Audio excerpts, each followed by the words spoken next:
Hi, this is Bobby Curnow, Chief Turtle Editor at IDW Publishing, and you are going to have a shell of a good time inside the pull bag.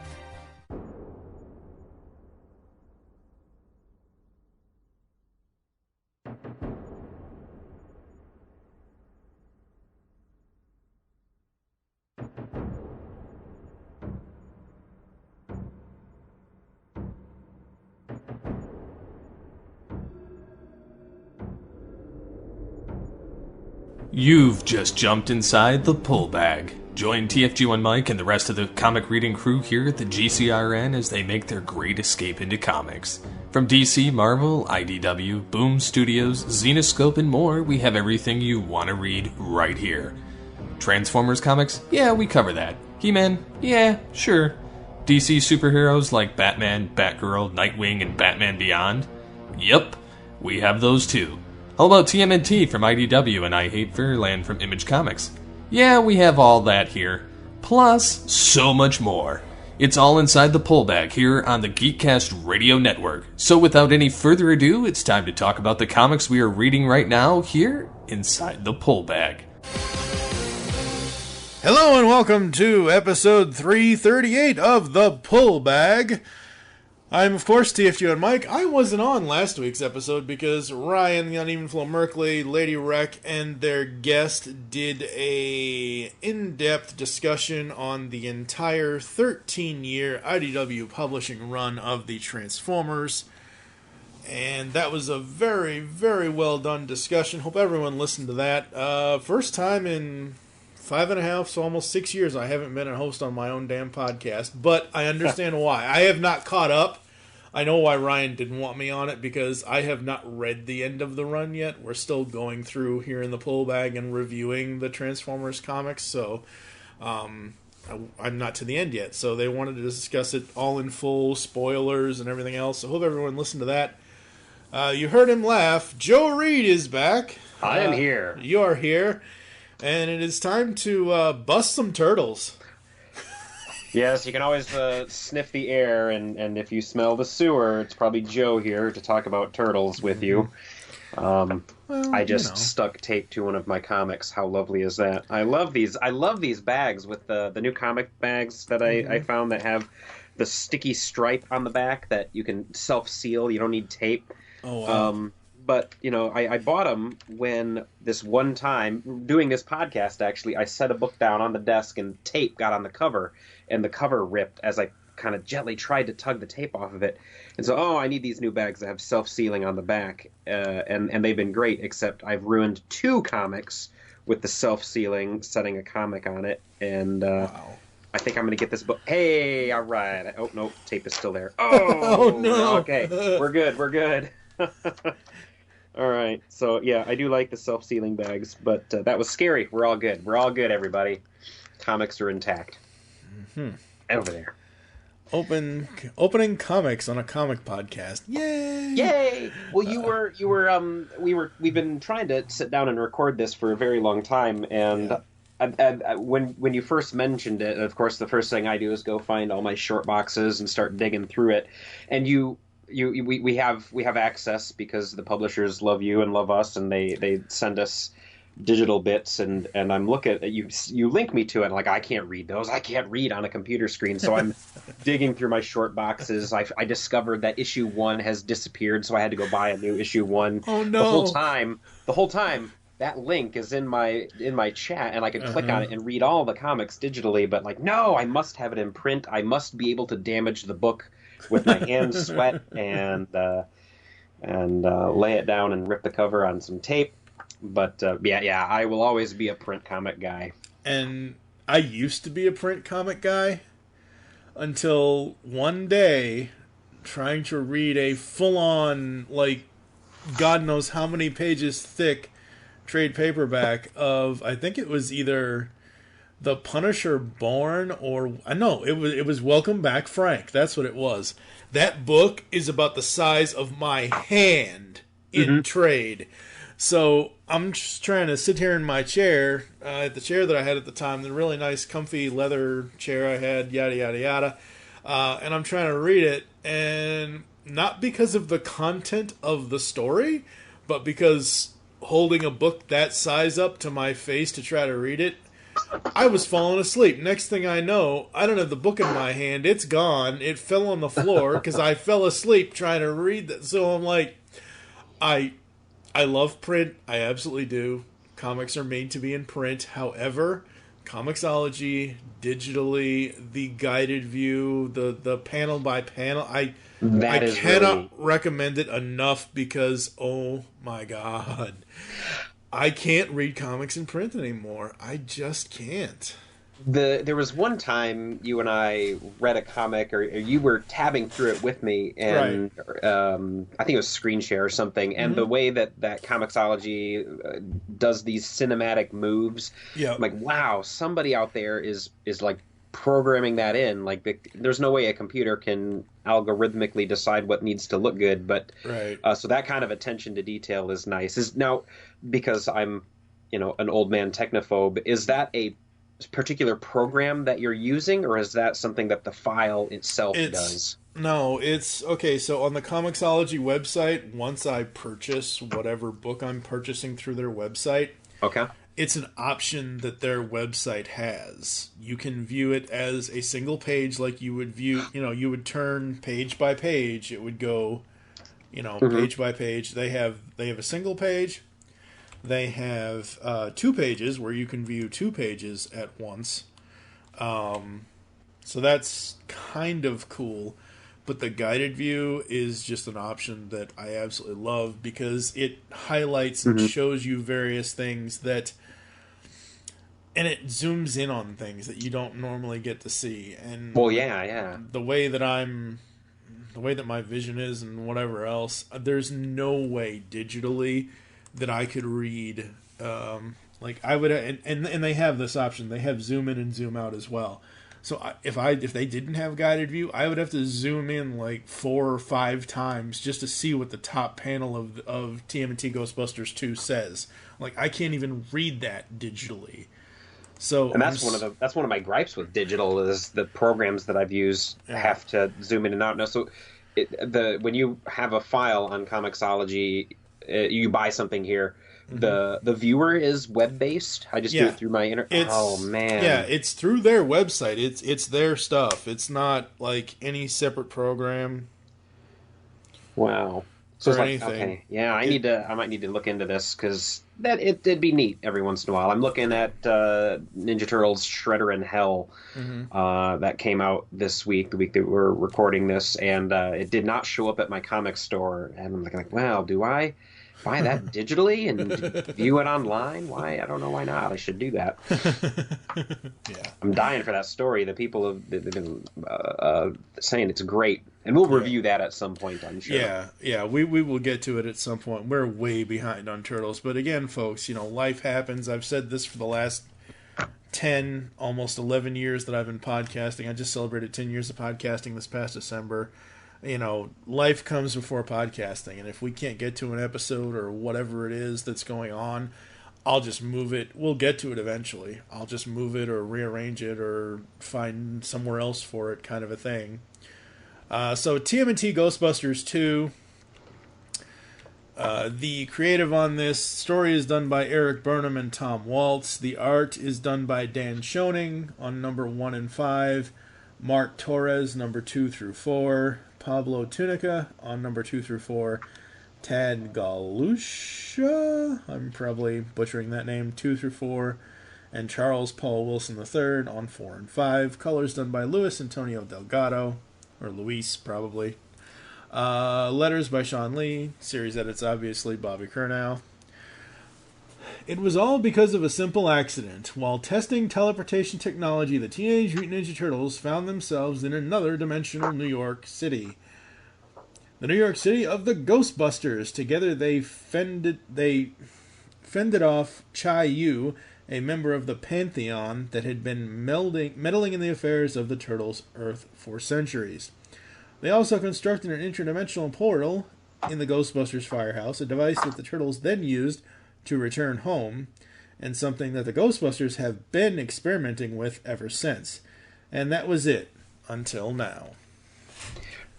I am rarely excited for these crossover events, whether they be the Batman or this. And to me, the only one I would get excited about is Daredevil. But I'm rarely excited for this. And as I'm digging through the boxes, knowing that I need to reread these for this podcast, I'm not excited. But once I start reading them, I'm like, okay, this is nice. There's neat stuff happening in here. These characters are themselves, and you're seeing these dynamics that you don't usually get to see within either property, within Ghostbusters or within Ninja Turtles. So it ends up being something that, yeah, it's weird for me. You get these crossovers where I think the intent is you get the Ghostbusters readers looking at the Turtles, IDW's Turtles, and saying, man, maybe I should buy those books. And I think the idea is that the Turtles go buy Ghostbusters and it inspires some cross-pollination in sales, get some people excited. It does the opposite for me, but every time I read any of the books that we review in IDW's universe, I'm like, no, this is actually good. There's so much love that goes into it for everything. I need to really make a bigger effort to not be disappointed before I even read it. Yep. So the trade shows us a cast page and gives little bios for all the Turtles and all the Ghostbusters. It also gives bios for the villains of the piece, the Collectors, and Darius Dunn. The ghost of Darius Dunn is here with us at this point. Very, very cool. I wasn't sure what to expect when I first got this. And I'm like, okay, sure. I don't know. I like the art. I'm not usually a fan, and this has nothing to do with the artist, but I'm not usually a fan of a book that has multiple artists on it. Like, we've talked the last God knows how many years about all these Turtles, and most of the arcs, like City Fall was one, I think City Fall was all Santaluco. I could be wrong. I'm not looking it up. But, the first arc was all Dan Schoening. The Northampton arc was all one artist and kind of a thing. This has 3 or 4 different artists. Now, I like what the artists do in this, but sometimes it's jarring to me to see a different art form every few pages or so. And I think that's happened in a couple of the Turtles books, usually when they're jumping through time, but I know it's happened when they haven't. And they're doing that because these books are usually, I think they end up coming out weekly sometimes. Every week there's the new issue instead of monthly, and so there's a big rush. But they're doing that so that they can spread the load of the production of the book across a number of different artists. And where I've looked at other publishers' books doing multiple artists within the same book, you can notice it, and it's jarring. When I've seen IDW do it on occasion, they're doing it for reasons. Like, we get the dimension hopping happening in this one, and the time hopping happening in the Turtles in Time books. They hide the artists in the plot. So when you look at it and it's a different artist, we're back in this time zone, we're back in this dimension, and it's a clever way to do it, where it doesn't quite feel as abrupt, sudden, or it doesn't seem as much like a cash grab. Yeah. And you're right. With the Turtles, it does make sense, but there are other things that do this, that use the multiple artists, and sometimes it just doesn't work. Oh, yeah. With this, it does. I remember there's a Superman comic I read a while back where it's one of those weekly books, and the artist changed from one page to the next, and there's no reason for it. Am I reading the same comic? I can't even tell. But this one, they explain it away, or that's not the right word there, but there's a story reason for an artist shift, and that's kind of neat. Yeah. But of course, it is definitely different and jarring. I mean, there's something happening, but I like that they at least give us a reason for it, where some publishers don't and some writers don't. So the basic gist of this story is that Darius wants to obviously get revenge on the Turtles. To review for our listeners, Darius Dunn was a kind of a kingpin-like street boss character in the Turtles universe, and Splinter was in charge of the Foot Clan, found out who these guys were, and used the Foot Clan to trash his business. And I think at the end of the series, Splinter killed Darius, and that's where the Turtles were like, oh, no, murder? Nope, we're out. And that's where they kind of checked out, too. But Darius now... he's a ghost. He's a ghost in the Ghostbusters world, and he's not happy. Nope, not at all.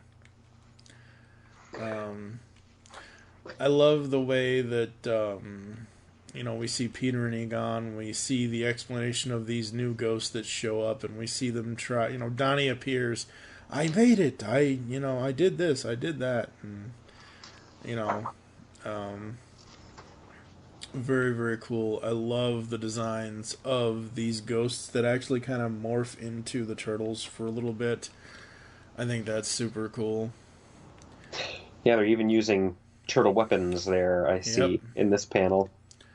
Yep. I'm assuming, have you been reading the Ghostbusters series? I have not. The first one of this is the only Ghostbuster stuff I've read. I want to get to it eventually. It's just another one of those things where it's like there's so many comics and so little time, and I have not had a chance to read the Ghostbuster stuff. I read the first 2 or 3 arcs of the Ghostbusters, and it's great. It's wonderful, total fan service and love letters everywhere. It's just like Ninja Turtles is for me. I'm a bigger Ninja Turtle fan than I was a Ghostbusters fan, and I eventually jumped off the book because I was just spending too much money. But it's a good series, and I'm wondering. I don't even need to wonder. I'm pretty sure that these collectors have been reoccurring Ghostbusters villain for a time. Yep. Yeah, and this first issue basically sets up everything, and we see the Turtles and Darius and all of that, and then of course, the Ghostbusters do show up, and they agree to help everybody. Yeah, the premise here is that the Darius summoned these collectors and to go find the Turtles so he can use them to torture Splinter. It kind of, I'm going to kill him in front of him and make him watch, and then haunt him for the rest of his life because Darius is deranged at this point.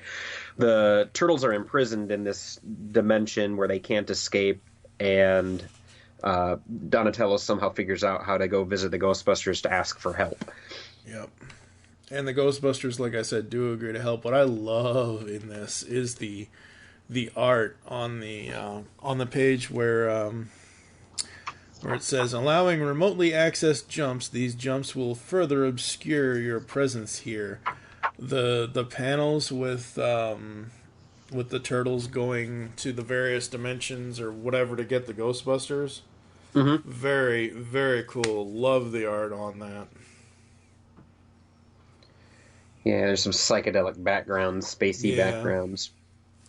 Yeah, it reminds me of that time that they were trying to contact Splinter on the mystical plane or something or other. This is way back when. Mm-hmm.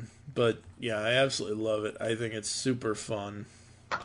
Obviously, 4 Ghostbusters, 4 Turtles, they're all going to kind of pair off, and obviously Donnie and Egon are the ones that, get to work and do the science stuff and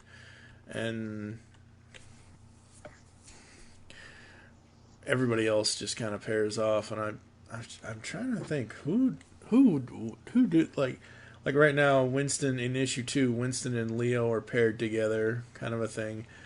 Issue 2 might be my favorite out of this because issue 2 has the 87 art. Yeah. Oh. Which I think if did Schoening still do this issue? Because the first page is not. No, yeah, he did. Okay, 1 through 5. Oh my, he did even that page too. Yep. But yeah, that's him. He is incredibly versatile. Like, he has his style, which I think is the Ghostbusters. He's been the artist on that forever, where they have this kind of Flintstones like mouth, all the Ghostbusters, but it's great. It works, and they all seem to look like their movie counterpart. The actors, they all capture some essence of that. But then he can pull off pull off the cartoon Ghostbusters so well, and he can pull off the cartoon Ninja Turtles here on page 2. Yeah. Turning Winston into that style, and Leonardo, oh gosh, it's like right out of the 80s cartoon. Exactly. Even the sewer layer is right out of the 80s cartoon. Yep. It's like, damn, we need a Turtles comic that's just nothing but 87. Like, seriously. I wonder how that would read. Would I be interested in that now? I mean, I of course romantically love the old series, but when I watch it, it's kind of like, oh no, I can't even. No, it's too much for me. I think the Ghostbusters cartoon holds up better than the Ninja Turtles cartoon, which is interesting.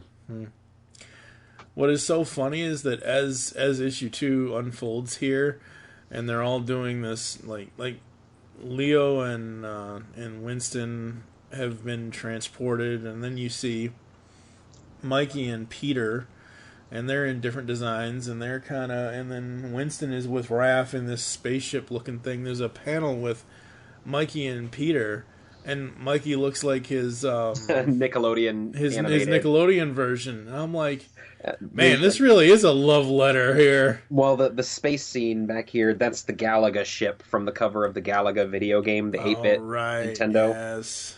And there's, above that, Winston Leo has Indiana Jones boulder rolling behind them.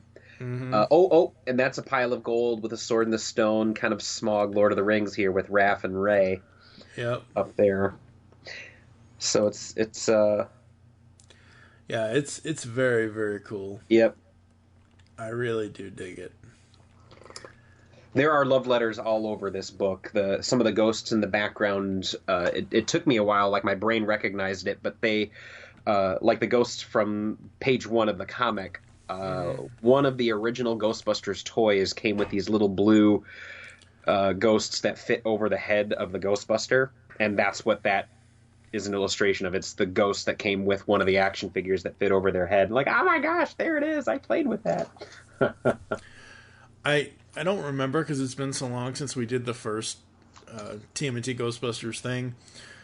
The one thing I wanted from that, and one thing I want from this, and I know it's not going to happen in this anyway, I want the Scoleri brothers. Oh man, I want to say they were in one of the first stories of the comic, the Ghostbusters comic that they showed up. That's something I'm going to have to add into the pull bags lineup at some point. I know it's been years and years and years, but so yeah, as we go along, we get another new art style. This one's a little jarring. This is after the Raph and is it Winston? I think it might be Leo with a red headband, or there was a coloring mistake there. No, it's Raph and Ray. It's Raph and Ray, because I see Raph's eye and he's yelling at Ray. So after that happens, we have another art style change.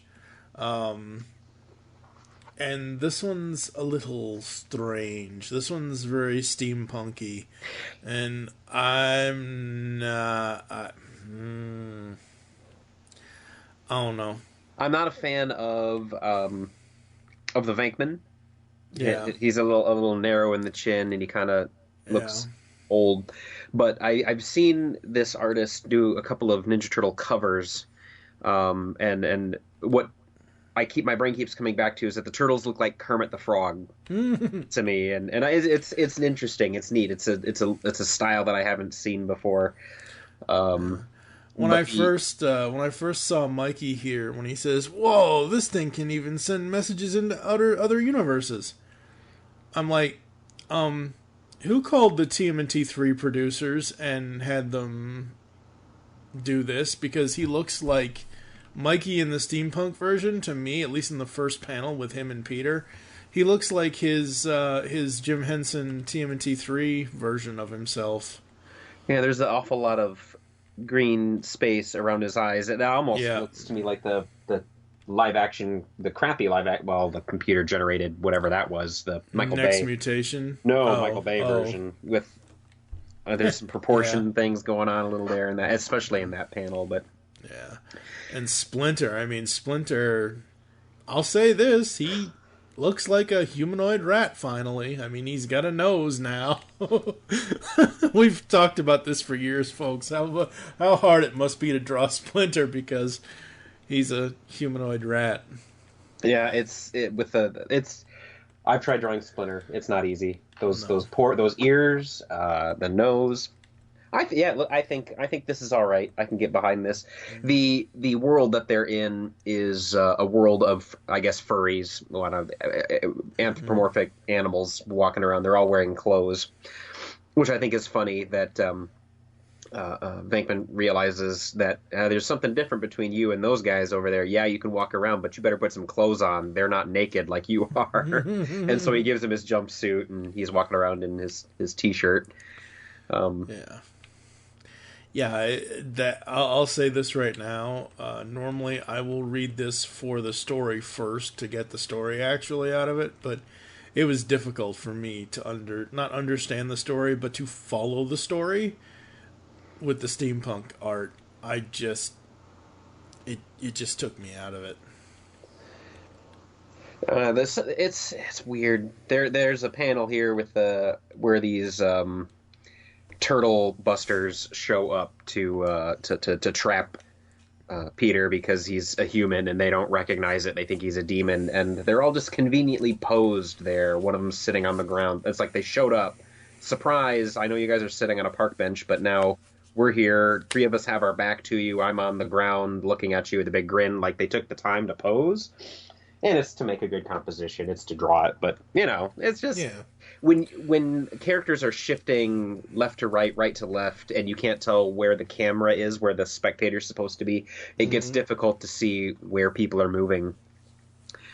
I only know that because I read a Will Eisner book many, many years ago about laying out comic books. Yeah, it's one of those things where there are times when, even though I absolutely love this story and love whatever story we're covering for Turtles, there are times where, like I just said, there are times where the art just takes me out of it. That isn't just specific to this book. Like I mentioned earlier, there are times when art shifts will take me out of a story. And I understand what they're doing with this. They're trying to homage a bunch of various designs and iterations of the Turtles and the Ghostbusters, and I think that's absolutely super cool. But the steampunk version didn't work. At least for me, it didn't.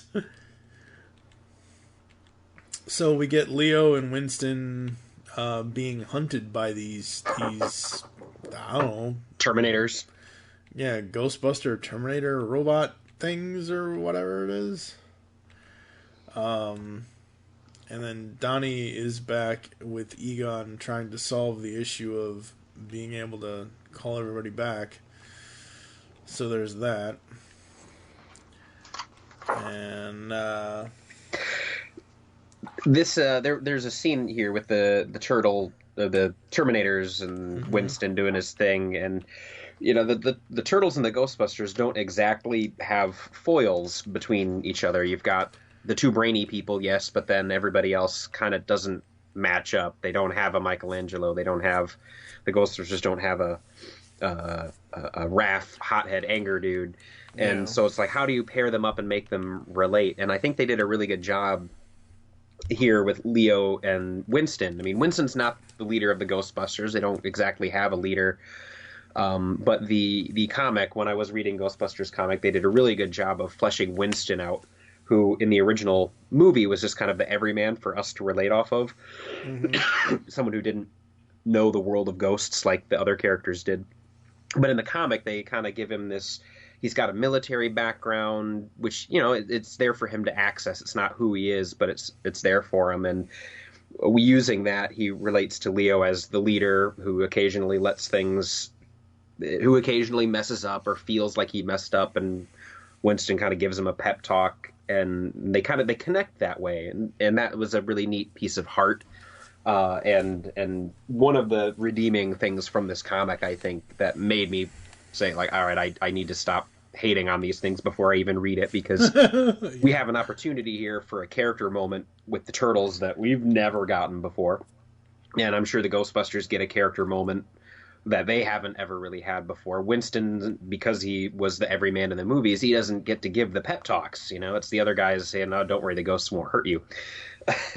But he gets to pep talk this Leo, and so there's really neat character stuff going on. And when I reread this, I'm like, okay, I think everybody's going to get a neat character moment like that. Everybody's going to learn something in this book, and it was neat to see. Yeah. And then we get this cool kind of psychedelic thing with Donnie, because Egon crosses a wire or does something wrong or whatever, and he has this really, really weird psychedelic one eye kind of thing showing the collectors. Janine comes in and says, "Hey, you got a box from this or whatever." Kind of thing, and they have all these knives and swords and whatever, and that's kind of where the second issue kind of heads off, where Donnie says, "No time for concerns, Egon. We have too much to do. Trafficate'll be a snap, but we'll still need to be able to fight, and that's where this stuff comes in. We're gonna build a proton-powered ninja arsenal. Those demons will never know what hit them."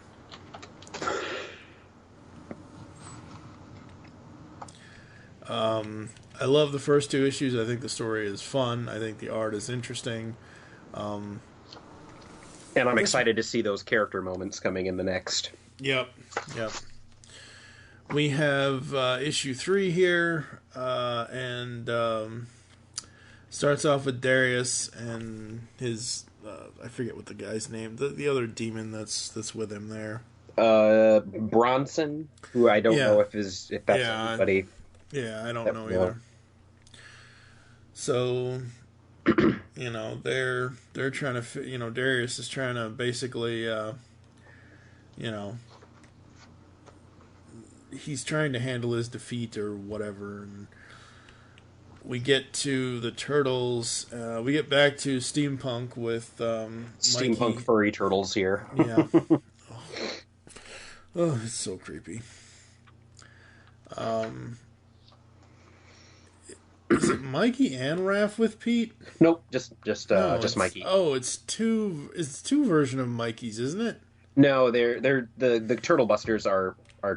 Okay, that's right. Yep. That's right. And Mikey's wearing Venkman's Yep. jumpsuit. Yeah. So we have Mikey and the Turtle Busters, which I forgot the Turtle Busters were actual turtles. Or Kermit the Frog looking things, yeah. There are occasionally neat looking panels. Like I like there's no page numbers here. There's a shot where two of the Turtle Busters have their little pistol proton packs shooting lasers off to the right, and they're baring their teeth. That's a neat looking panel, and there's good stuff that happens, but the layouts are a little hard for me. Yeah, the layouts are quite hard. I don't know why there wouldn't be page numbers, but it is what it is, I guess. So Mikey tries to free Peter.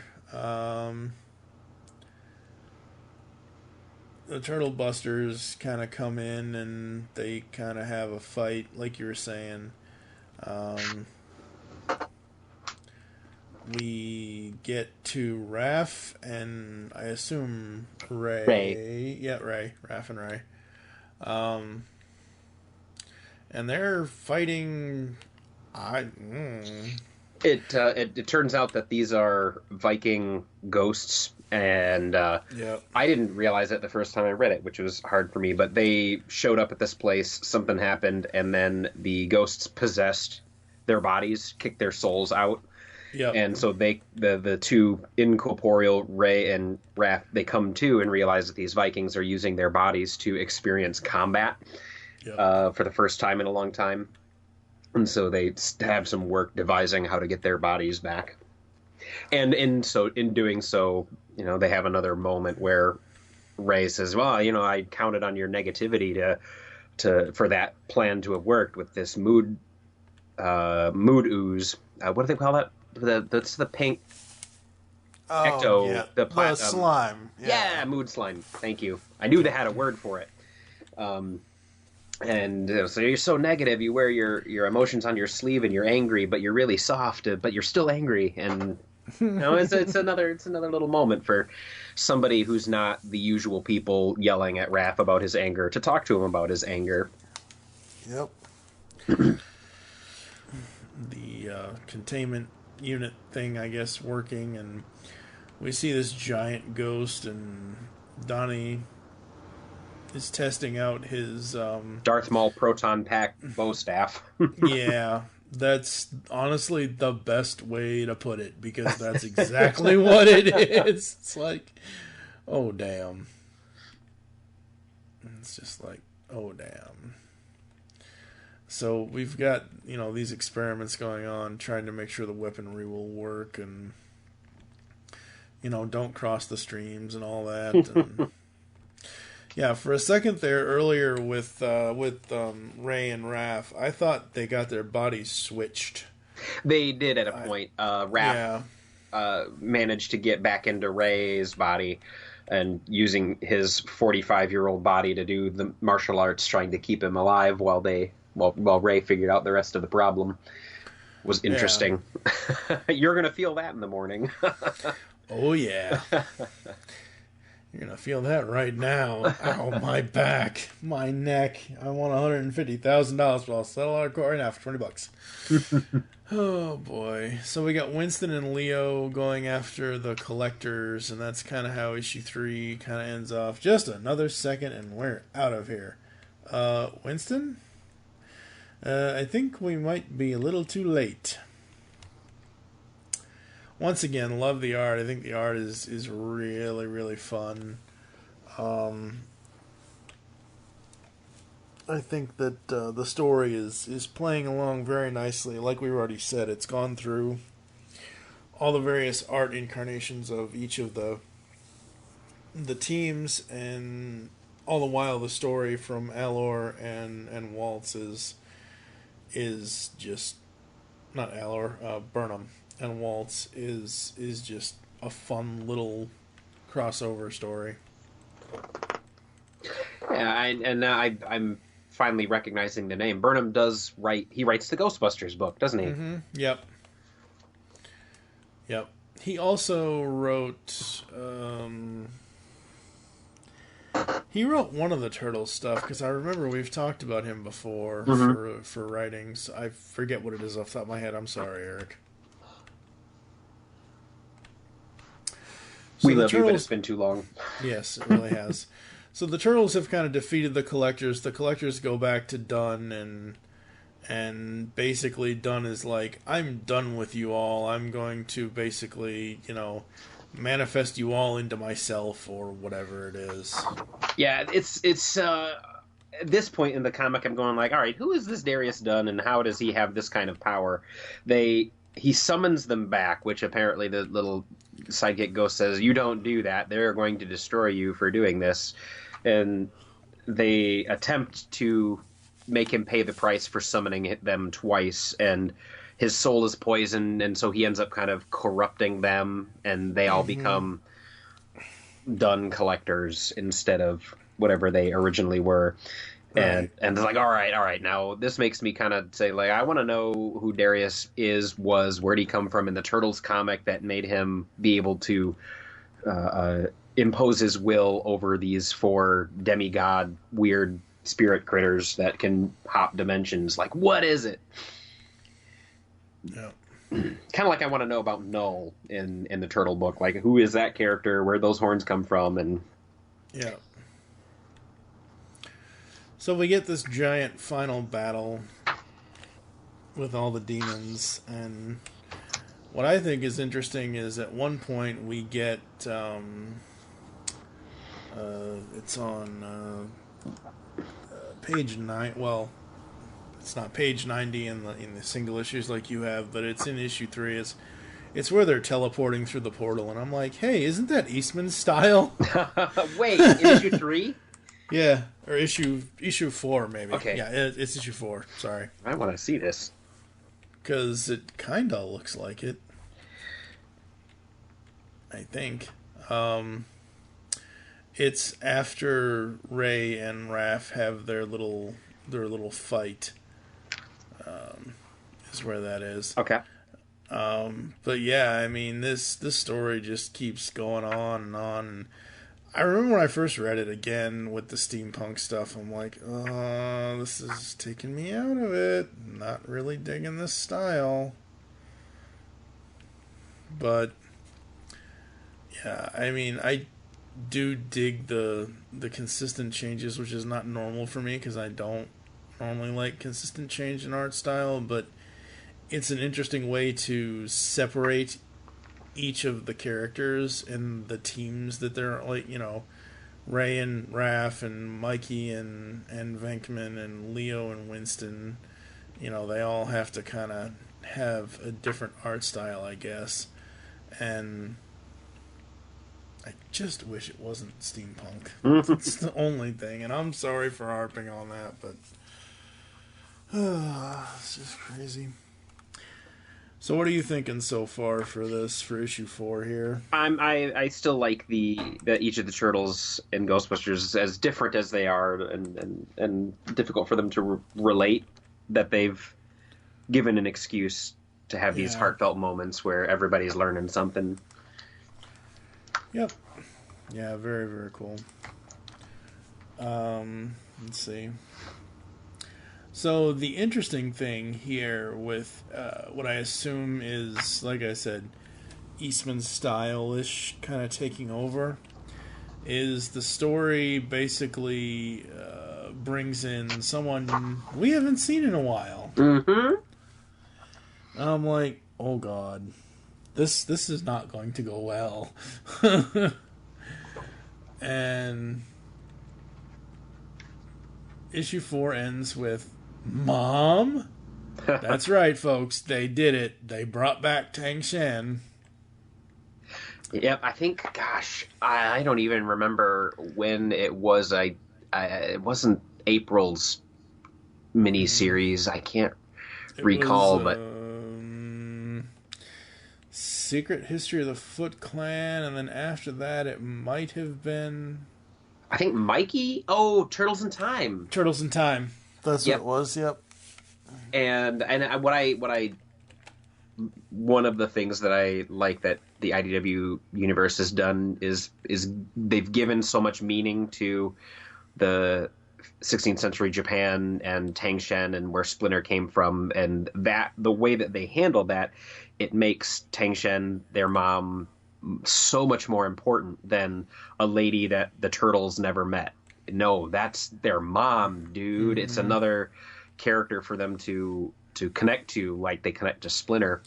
Yeah. And this, I don't remember this occurring in the previous issues, but she's a spirit. She's a soul. She remembers them, and as issue 5 begins, she's saying, "I've been with you. I've watched you. I'm watching you all the time, and it's going to get really scary in a minute, but it's going to be all right." They're giving her some power. I mean, she's not just help me, I'm a ghost, I don't know what I'm doing here. No, she's comfortable in her role of whatever it is that she's doing, and that's kind of neat. I'm excited to see if this comes back at some point. Yeah, like I'm getting a Pantheon vibe from her in this scene. Yeah, very much so. Man, like maybe she could replace Kitsune. Yeah. And of course, her parting words, "I must depart now, my sons. Until we meet again, know that you all have made me very proud. And please give your father my love as well." And never lose sight of his love for you. So it's another one of those emotional things where the TMNT people are basically kicking us in the heart. Bastards. I love you, but damn bastards. Yeah, and that's especially with the parenthood thing being what really brought me back to the Ninja Turtles books, being that I started reading them as I was a new father, I've got this little baby in my arms and I'm reading issue 4, like, their dad watched them die. I can't do this. and then, yeah, they connect into their mom. It's good stuff. I think that's one of the wisest decisions they made. So the collectors end up in New York, and they end up facing off with Peter, and he of course is the distraction, and the turtles all have Donnie's Buster weapons that they have, and basically turns into an all-out brawl to destroy the collectors.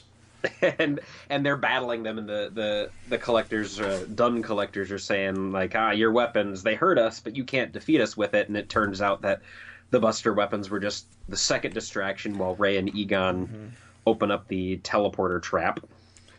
Yup, the good old teleporter trap. Gotta have one of those. And that basically sucks all the Dun collectors in, and they're done for. Ha ha ha. Mikey's all excited that, they've won and it's a happy time and everything else. And it's just one really weird thing. Ghostbusters? No. No, that's not gonna work. So Raph is trying to make sure that the ghosts are stuck in the thing, and of course they are. And ends with them, returning to the other side of New York, or their version of New York, and the end for now, anyway. Yeah, this occurs directly after Trial for Krang. So if you only read the Ninja Turtles book, they jump into the teleporter and arrive back in New York. But if you read this, they had a little detour before climbing into the teleporter and showing back up in New York.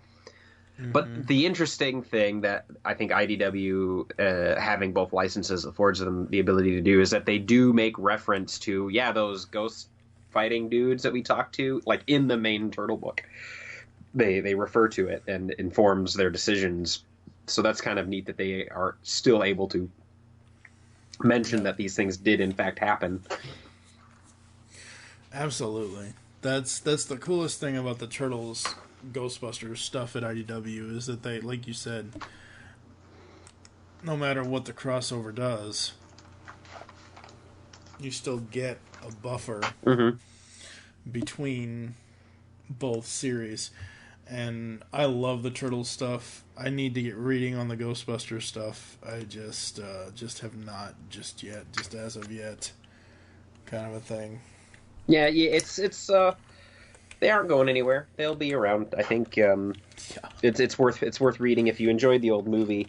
That was the Ghostbusters movies. Both of them were a staple of my childhood, and the cartoon to a degree too. I had a good friend who was a giant Ghostbusters fanatic, and I had the Firehouse and he had Ecto 1, and we'd put our Ghostbusters together, and I'd go over to my cousin's house for the weekend and we'd watch those R-rated movies that his dad recorded off of a VHS thing from the rental store over and over and over again. Very, very fond childhood memories. Oh, they were PG-13, I think, but they were a hard PG-13, or I don't know, a hard PG. I don't remember. I don't even think they had PG-13 back then, but it was a big part of my childhood, and so I picked up the comic and was very pleased. Absolutely. What would you rate 0 to 5 for TMNT Ghostbusters 2? Yeah, that's tough for me because, the crossovers, they don't get me excited. But when I read them, I do enjoy them, and it's a fun time. I think just for their ability to inspire enthusiasm, I'll give it a 3.5. But that 3.5, that's a high quality 3.5. I had a really good ride.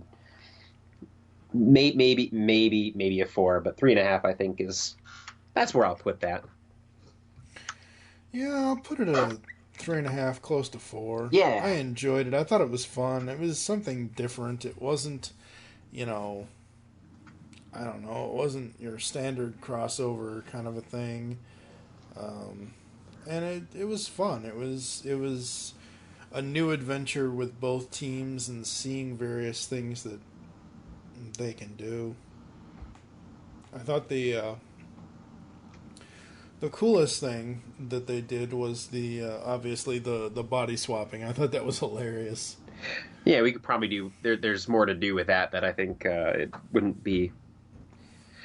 It would be a good thing to explore. It'd be a fun thing to explore, especially in this. They talk about. I think Donnie and Winston were linked in the head for a little bit. They were using their souls to distract the collectors from being able to find them, and they're in each other's head, and they're sensing things. They know things, and Raph and Ray connected and switched bodies, and they knew things about each other that they wouldn't usually know. That's a neat way to handle the body switching, that they're literally getting inside their head and they have this outside perspective that knows everything, and there's an opportunity for some interesting character development to happen with that. Absolutely there is.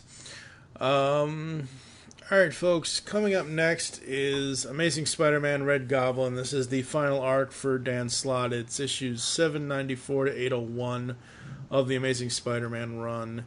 That'll be episode 339. More Turtles coming, more everything coming. Trying to think off the top of my head, what else? I don't know. We've got Mighty Morphin March coming, where we're going to talk about the Power Rangers comics from Boom Studios. After that, I honestly don't know. I have no clue. I'm losing my marbles. I feel like Toodles over here. I'm losing my marbles. I just thought, man, my son hasn't seen that movie yet. That was really good. That's where I fell in love with Maggie Smith. That lady is awesome. Yep. And immortal as well. Immortal. Yes, she is. Where can the people find you online, sir? You got any geek sales you're doing lately? Probably going to have a geek sale in June, but I can be found on Facebook, organizing that page there. So facebook.com/geekstuffgarage-sale. And you can message me there, and I get those messages, and I'd love to hear from you. And come to a geek sale, because why not? If you're anywhere near Michigan, come to a geek sale. It's a good time. Very cool, very cool. I am at TFG and Mike on Twitter. You can follow at the Pullbag for the show on Twitter. At Geekcast Radio is the network Twitter. Catch us on Facebook, facebook.com/the Pullbag, and facebook.com/Geekcast Radio Network.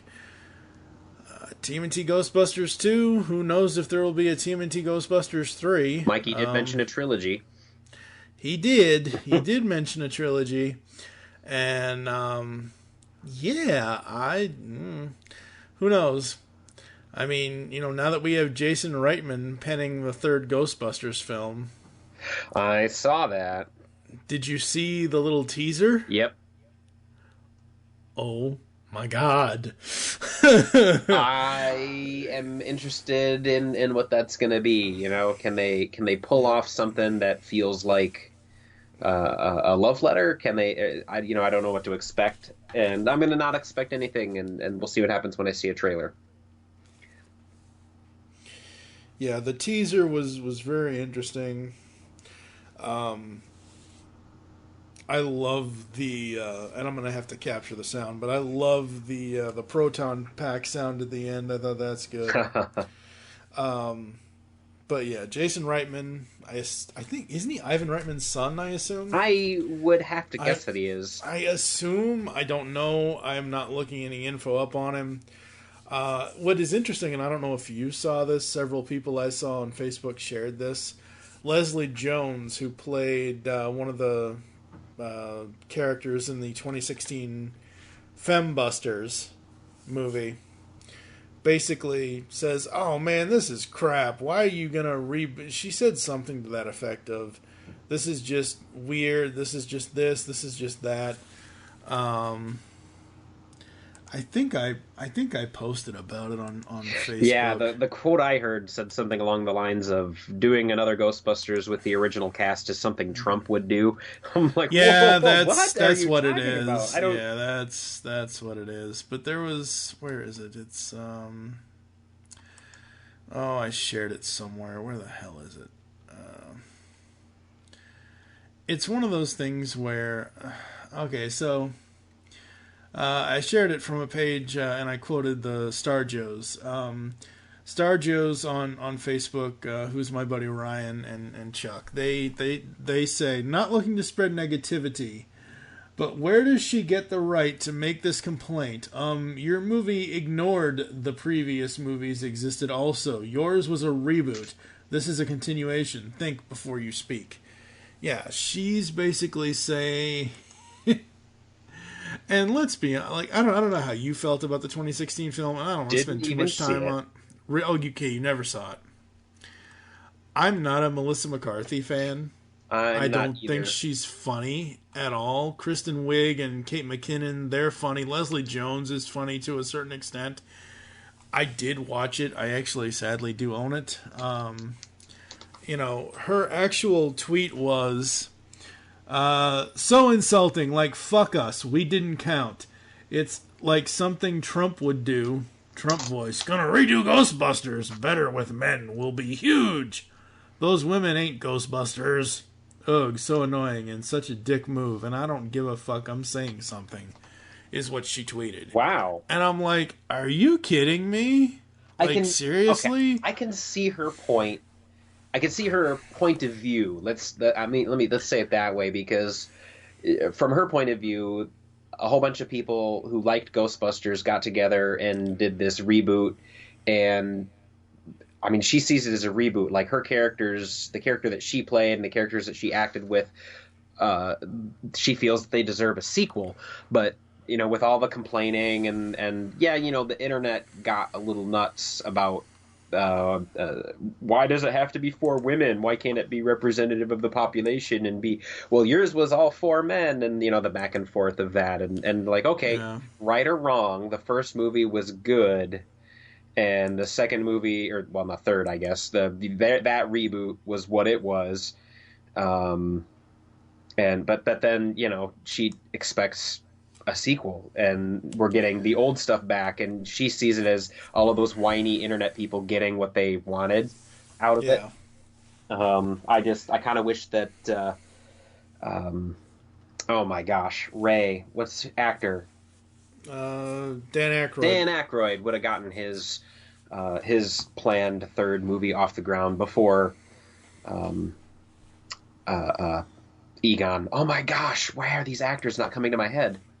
Harold when Ramis. He died, when Harold Ramis, thank you, died. Yeah. I wish they could have gotten everything off the ground then, and I understand why they didn't want to. It's like they're out of shape, they're old, the story's over, but that would have been nice. Yeah. I don't know what they're going to do. I have no idea what the new Jason Reitman film is going to be. I know he's writing it. I know this. I know that. Yada, yada, yada. The only thing I hope, and I don't know if it's just going to be the 3 guys and bring somebody new in or something or other. The only thing I hope that they do, with Harold no longer with us, if they want to get a older version of Egon, fucking hire Maurice LaMarche, please. Like, seriously? Maurice LaMarche voiced Egon in several of the cartoon series. He does a perfect Harold Ramis Egon. And if it's a story of, like, passing the baton from the old guard to the new people, have him be an older version of Egon if that's possible. You know what I'd do? The team is still together, but Egon's a ghost and he's still working for the Ghostbusters, and have it be completely CG, and Maurice LaMarche can voice him. That'll work too. That's the easy answer. Although when you do that with a character, I think you really ought to ask the family, is this sensitive? Can we do it? And yes, no, absolutely, yeah, no. What I'm saying is to the producers and Reitman, and no one's ever going to hear this, but what I'm saying is, obviously, you ask the family. Obviously, you make sure kind of a thing. Because look, I mean, Egon was my Ghostbuster, man. People love this character that he played. Ask the family, and and who knows? I just don't want them to do something stupid. Not saying they're going to, but I just don't want them to do something stupid like make Leslie Jones Winston's niece or whatever. Yeah. Anyway, Try to connect the universes. Let's get a little less Force Awakens. No, the second one that I pretend doesn't exist. Last Jedi. Yeah, a little less Last Jedi, a little more Solo, a little more Rogue One in the love lettering of that series. I guess that's opinion too, because I don't know if everybody agrees with me, but Last Jedi sucked. I didn't like it. It was okay. It was better than The Force Awakens, I felt. But... we okay, that's a discussion we need to have. Not here. But otherwise, neither of us will get to bed. Sleep? What's that? Sleep's overrated. I don't know what you're talking about. All right, Mike, you want to intro us into a new podcast? We'll have this conversation right now, man. We're so far from Turtles now, we might as well. I know. Well, actually, we can wrap it around to Turtles because I heard and I think I saw that they're trying to reboot it again, the film franchise with I saw something about the production company could start new production as early as later this year or first of next year or something. And I gotta say right off the bat, it's so weird that it's 2019 and we're 1 year away from 2020 at this point. Yeah, man, I just put that together. I'm sure I've heard, by the year 2020 we're gonna have things, and it's the future now, dude.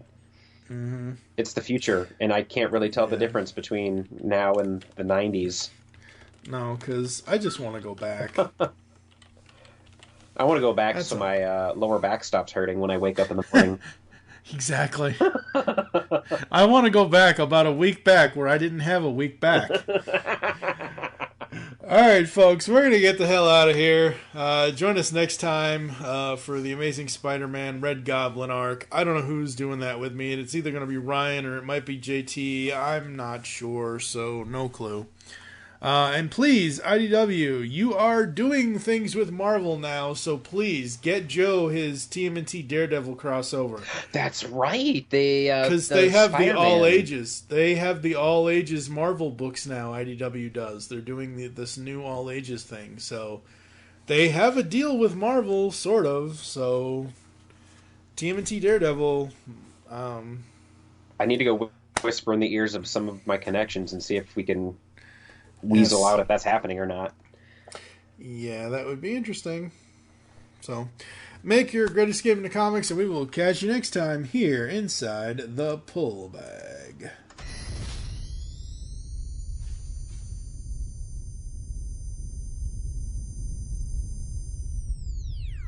You've just heard the latest episode of The Pull Bag, the GCRN's first comic review and discussion podcast. There are several ways to get in touch with us and leave feedback for the show. You can visit the website, geekcastradio.com, where you can comment on the episode and all of our different podcasts. You can rate and leave a review for the show on iTunes. Be sure to leave us feedback. Become a fan of us on Facebook, facebook.com/thepullbag. Send us an email, feedback@geekcastradio.com. Follow us on Twitter @thepullbag and @geekcastradio. So until next time, make your great escape into comics and unleash the geek in you. Clang? Did you say clang?